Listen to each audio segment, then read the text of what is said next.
Good morning. माझ्या बाळाला झाली आहे एलर्जी आणि त्यामुळे तिला बरं नाही वाटत आहे. हाय, माझं नाव सोनाली. गेल्या 3 दिवसापासून ऑफिसला जायला जमलंच नाही कारण बाळाला झाली होती एलर्जी. ॲक्च्युली मंगळवारी माझं वर्क फ्रॉम होम होतं आणि त्याच दिवशी तिला थोडा ताप आला होता. मी थोडा पण उशीर न करता लगेचच डॉक्टरांची अपॉइंटमेंट घेतली आणि तिला दाखवून आलं. तिला मेडिसिन दिलं आणि माझं काम कंप्लीट करून घेतलं. पण त्याच रात्री तिला आणखीन ताप आला आणि तिच्या अंगावर लाल फोड्या पण उठायला लागल्या. मग मी नेक्स्ट डे मॉर्निंग तिचं रुटीन चेकअप असतं त्यावाल्या डॉक्टरांची ठाण्याची अपॉइंटमेंट घेतली आणि तिला दाखवलं आणि सेम माझ्या ऑफिसमध्ये पण इन्फॉर्म केलं. आणि मी हॉस्पिटलमध्ये गेली तेव्हा समजलं हा आजार सगळ्याच बाळांना होतोय. त्यांच्या अंगावरती, हातावर, पायावर फोड्या उठतात, त्यामुळे बाळ चिडचिड आणि रडायला लागते आणि त्यांना ताप पण भरतोय.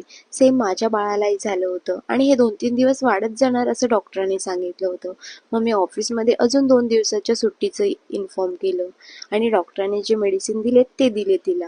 दॅट्स